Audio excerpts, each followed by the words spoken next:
Hello everybody, this video is going to walk you through the annotation for the poem London, first written we think by William Blake in 1794.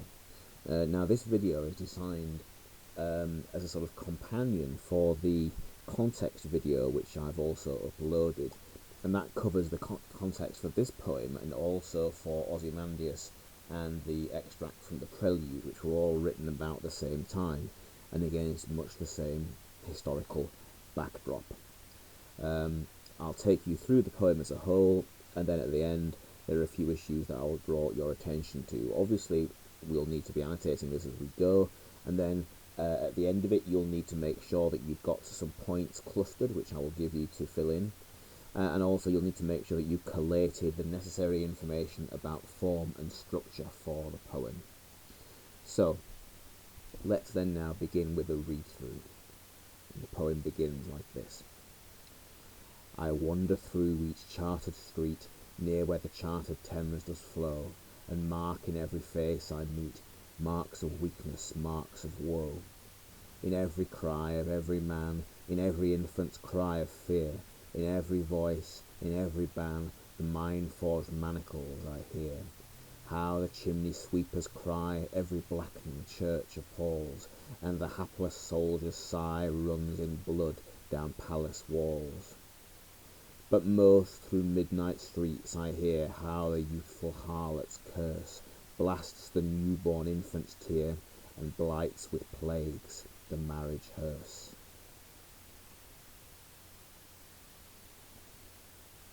Quite a short poem, but remarkably concentrated, I think.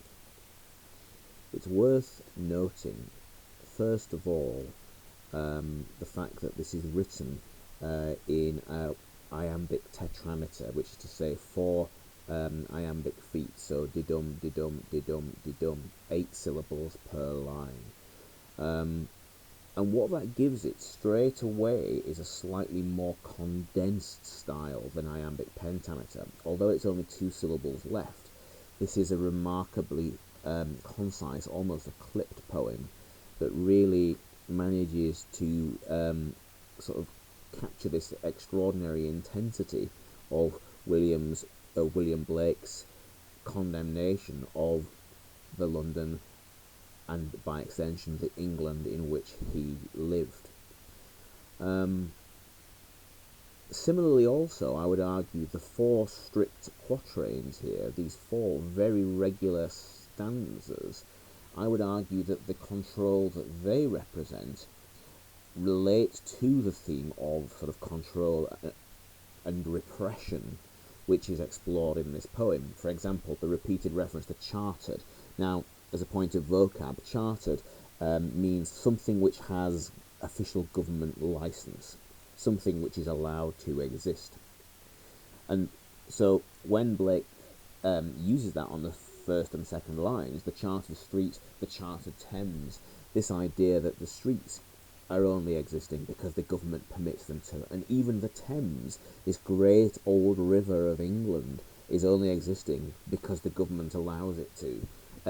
He's deliberately here being satirical and mocking of the level of government control, and perhaps you might say the hubris of a government which thinks that it can control the river itself. And I think that the quatrain stanza is another example of that, reflects that sort of theme of oppression then that's explored. Now, the poem begins in the first person, and at the end of this presentation I'll explore in a little bit more detail who or what exactly the speaker might be. But the structure of the poem is taken as this walk through the city. He wanders through each chartered street, near where the chartered Thames does flow, and mark in every face I meet marks of weakness, marks of woe. So what do we have here? Well, first of all, what stands out then? We have the repetition then of mark, which actually is used slightly differently. In the first instance, to mark in every face, he means that he observes, he notices.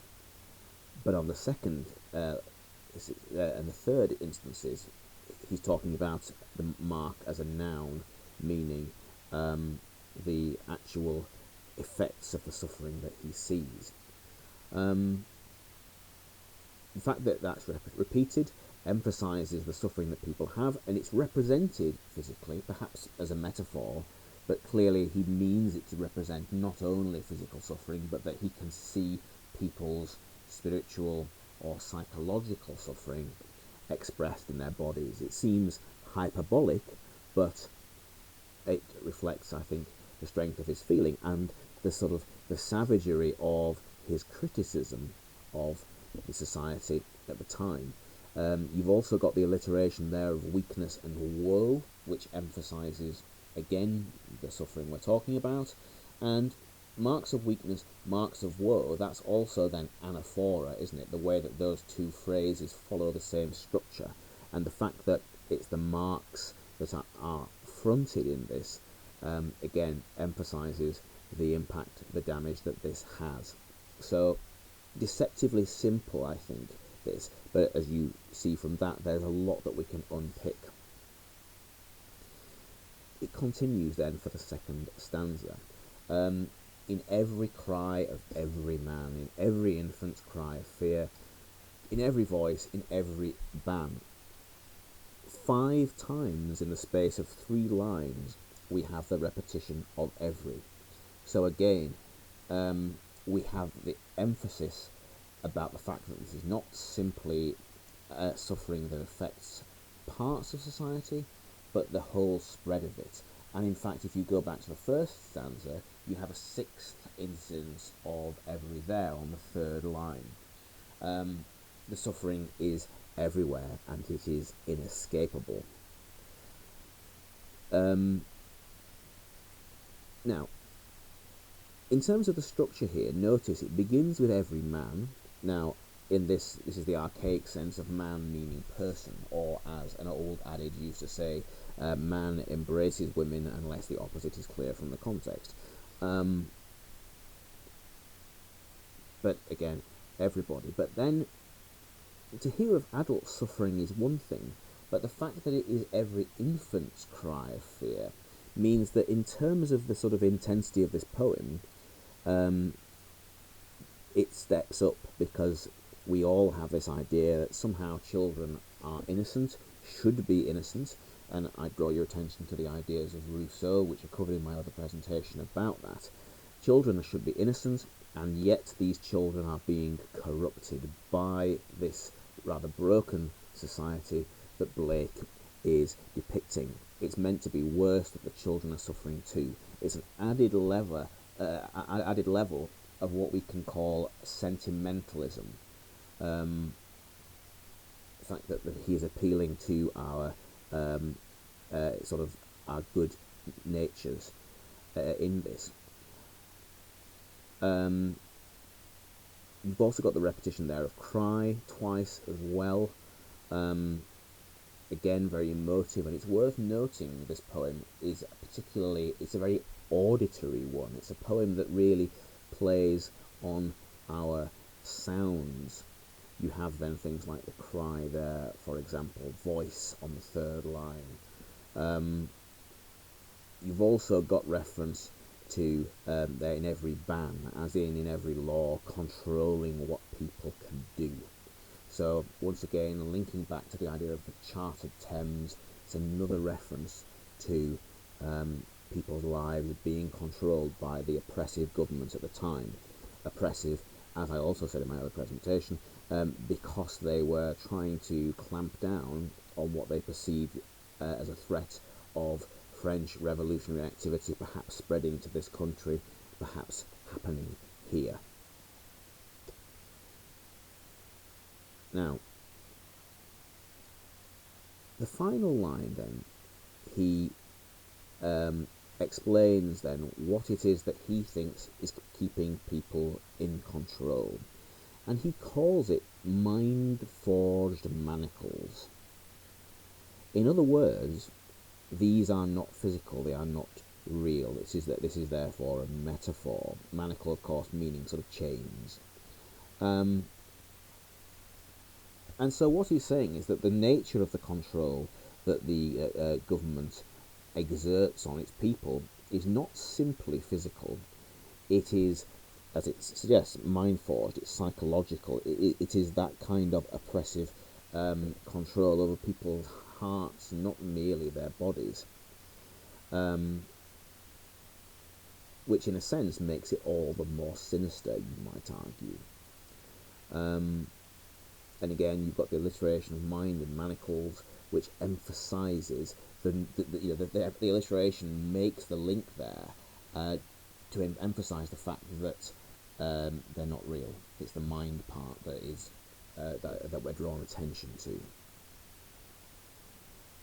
And notice it's the manacles that he hears. In other words, he's talking once again metaphorically about the sense that he feels like he can hear the clank of these chains. Such is his strength of feeling at what he sees. It continues on then. How the chimney sweepers cry, every blackening church appalls. Once again, that's a third reference now to cry again. And so again we get the sense of the particular suffering of the people. Now, in the case of chimney sweepers, now some of you may have seen this in television or film, but particularly associated with being a profession for young children, because the poorly built chimneys in Victorian houses were notoriously often getting blocked up with soot, and the only way to get in them, when they often weren't straight and they often went round corners, you couldn't brush them. The only way to clean them was to send young children to climb up there. And as you can imagine, there were lots of unpleasant accidents, people falling, people suffocating from smoke coming up from other fireplaces, things like that. So it was a particularly brutal job for children, even in a period which, let's face it, is well known for brutality as a whole. But once again, like with the infants, it places the emphasis here firmly on children's suffering. Every blackening church appalls. Now, England at this time, very much still a Christian country, and very much a country that likes to see itself as a Christian country. The church, therefore, with all its talk about loving thy neighbour and all that kind of thing, ought to be somewhere that provides people with hope. However, that's not what we see here. The fact that the church is described as blackening demonstrates that the church has, in a sense, stepped back from its responsibility to protect the weakest in society. The church at this time was quite a middle-class place. Priests, for example, were not drawn from working-class families.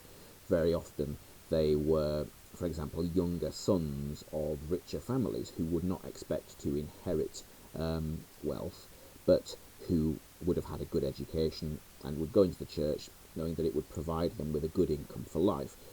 Most parishes came with a good income, enough to live a decent middle-class life, so it was very much a thing. But then the idea then that this church, which is out of touch, which is dominated by the middle classes, not living up to its responsibility. It is blackening. This source of hope is dark. There is a second interpretation of that, in some ways perhaps the more literal one actually, the idea that a blackening church is perhaps a comment on the effects of industrialisation and of pollution also. So the sense that modern society is in fact corrupting the very things that should give us hope. Now, I mentioned in my video for the context on this about the fact that William Blake was a member of this Protestant sect known as the Swedenborgians, this rather anti-authoritarian group, who did have these very liberal views in terms of things like no bishops, no hierarchies, buildings weren't that important, it was all about the congregation. And so again, you can therefore get a sense that of William Blake's private criticisms of the role of the church being expressed in that line of this poem. Now, it continues on then. The second couplet of this stanza, and the hapless soldier's sigh runs in blood down palace walls. Now, first of all, the soldier is described as hapless. Unfortunate, essentially, is what that means. Because let's face it, the soldiers at this time who were doing the job for what traditionally it was a shilling a day. So what's that, 5 pence in modern money? Obviously it was worth more than that then, but even so, very poorly paid. Soldiers very much drawn from the working class or less in society. You know, it wasn't a very desirable job. More people died, for example, of diseases than ever were killed in battle.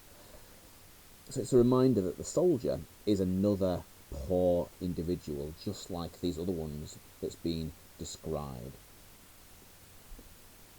And yet the soldier is the person who will be tasked with the job in this time before policing and before proper police forces, which don't come around until the 1830s. In the end, it's soldiers who would be tasked with enforcing the law when a local responsibilities failed. So soldiers then that would be given the task of defending this system, even though they are equally oppressed by it. And the fact that the sigh is described as to running blood down Paris walls, it's what you would call synesthesia, synaesthesia, which means to describe something that you would experience with one sense through the language of another. So the sigh, which is a sound, is ascribed to run like a physical object, like blood trickling. So even here, the sigh, this sign of the soldier's suffering, which is another sound, by the way, linking back to the crying we mentioned earlier, even this, which perhaps should rise up to heaven, is simply being dragged back down to this very corrupt earth. And the allusion about blood down palace walls is a more direct allusion to the French Revolution. A sense that the blood of the people would be spilled in any attempt to revolution, or alternatively, the idea that the blood on palace walls, the idea that it is the rulers who have blood on their hands. It is the rulers who control this suffering, who could alleviate it, but don't. The final stanza then. But through midnight streets I hear. Notice the volta there on the first word, the but, because now, having moved, as it were, from a more general reflection about things that he hears, he now ends the poem in this final stanza with this very specific focus on this particular scene, the midnight streets he hears. Now, in a civilized and a well-ordered society, midnight is an hour where everyone should be in bed. Calm, peaceful, quiet. And yet, he very much subverts that idea in the same way that he subverts our view of the church by depicting it as a blackening force. Because what can he hear? The youthful harlot's curse. Harlots, prostitutes, so again, very much looking at people who are of the very lowest, living on the margins of society, especially in a time without contraception, so very vulnerable to pregnancies and to sexually transmitted diseases. But not merely that is this person a prostitute, but a youthful prostitute, presumably a child prostitute. And again, notice the emphasis on youth. Youth that is being destroyed. Young children forced to be chimney sweepers. Young children with no choice but to become child prostitutes.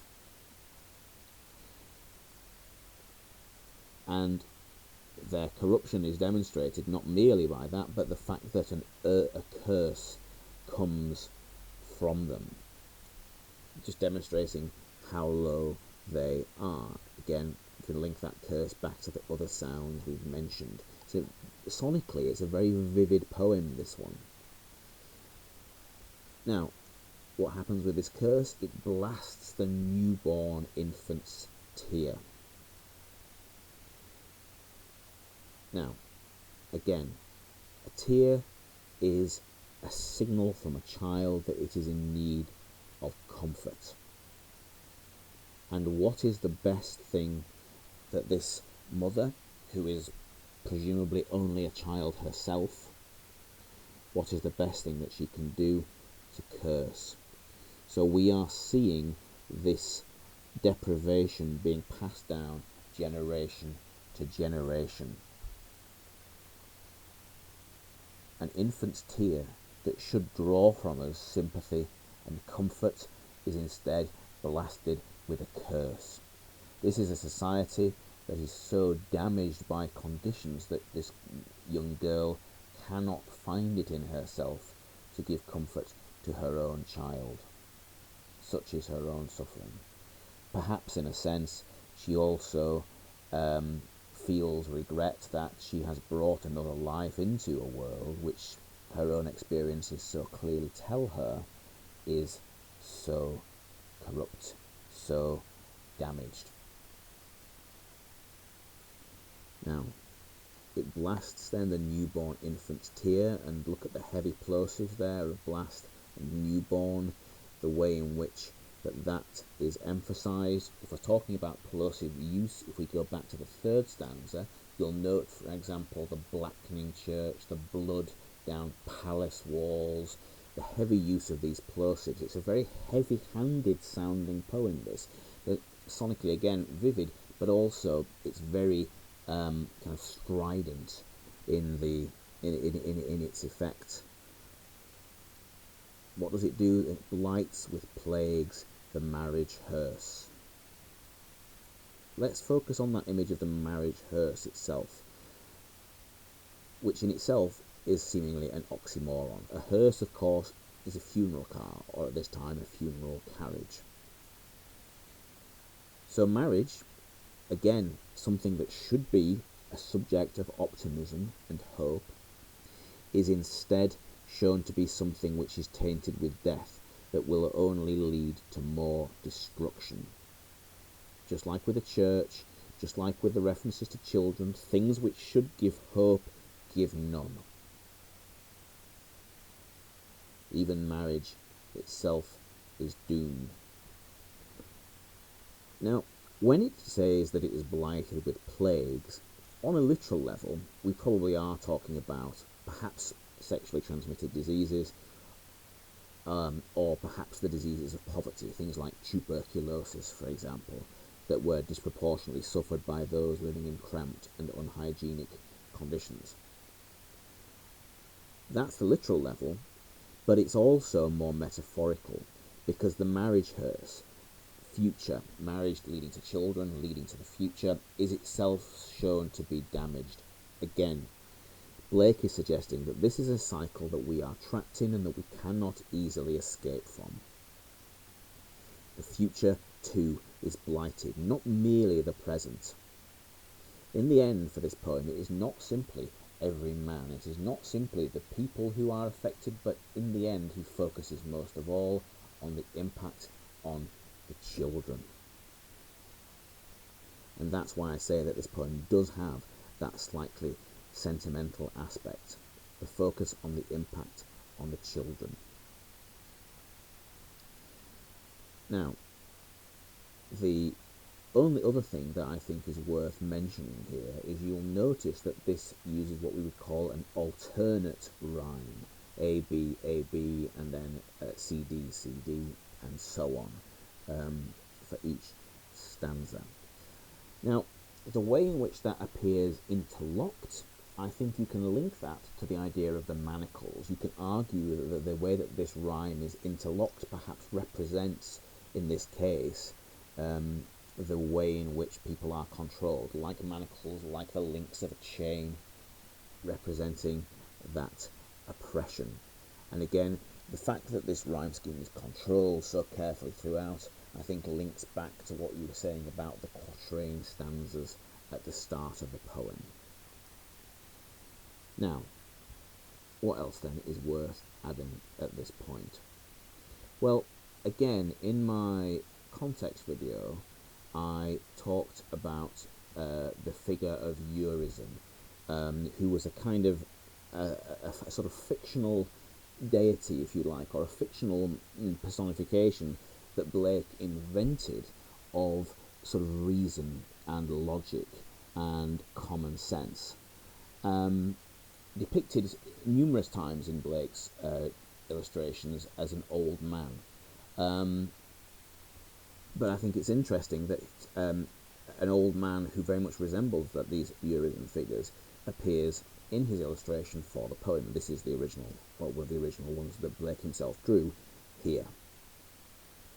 The fact that he is shown then to be bent with age, broken down, seemingly implies then, doesn't it, that Blake is suggesting that reason, logic, law are all being ruined by the society that he was experiencing around him in these early decades of industrialization and massively increasing urban populations and so on. It's very possible then that we can argue that this Urizen, the name itself is a pun on the idea of reason, Urizen. It's very possible then that this is meant to be the speaker of the poem, that it is this figure of reason who is walking through London and is appalled at what he sees.